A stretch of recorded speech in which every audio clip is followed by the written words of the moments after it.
I'll tell you about my tooth. Here. In Tagalog. Nagtulog ako, tsaka nag-dream ko yung priest. Tsaka sabi nga, you learned your lesson. Tsaka nagputol. Nagising ako, tsaka nagput ko sa napkin, tsaka nag-cover ko, tsaka nag-sleep na ako. The end. What do you want to tell Ninang AV and Ninong Bong? I want to tell Tita AV, Ninang AV In Tagalog. In Tagalog. Sabi ni Daddy, bigay ko ng visa sa Christmas.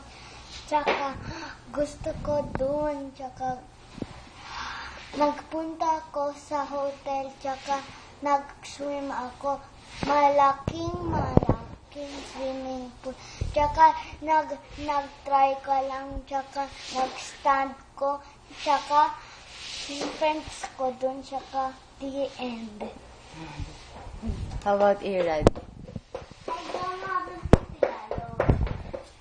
Come on, try. I don't know. Come here. I don't know how. I don't know how to speak Tagalog. Oh, say happy birthday na lang. Come on. Happy birthday. And then? Tita Ninang AV and Ninong Bong. Are they your Ninong and Ninang? And look, diba? They said Ninong and Ninang. You're not That's my Ninang and Ninong. Oh, come on. Happy birthday, Tita AV and Tito Bong. Mm-hmm. Diba? That's Yeah. You said I'll say only happy birthday. What do you want to tell them? Tell them about your quiz. I'll tell about it na lang. Sige. Wait! I'll tell Irad about quiz. No. Irad will tell the story. In Tagalog or English? Okay, in English. How about Tagalog? Ah. Okay, English. You know, entered runner-up in my category. What is that? What did you say? What is that?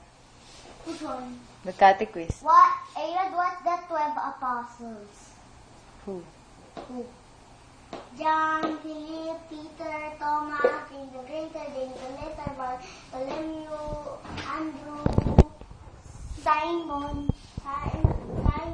Matthew, Thaddeus, Judas the Traitor. Okay. I say bye-bye na. Bye-bye. That's it?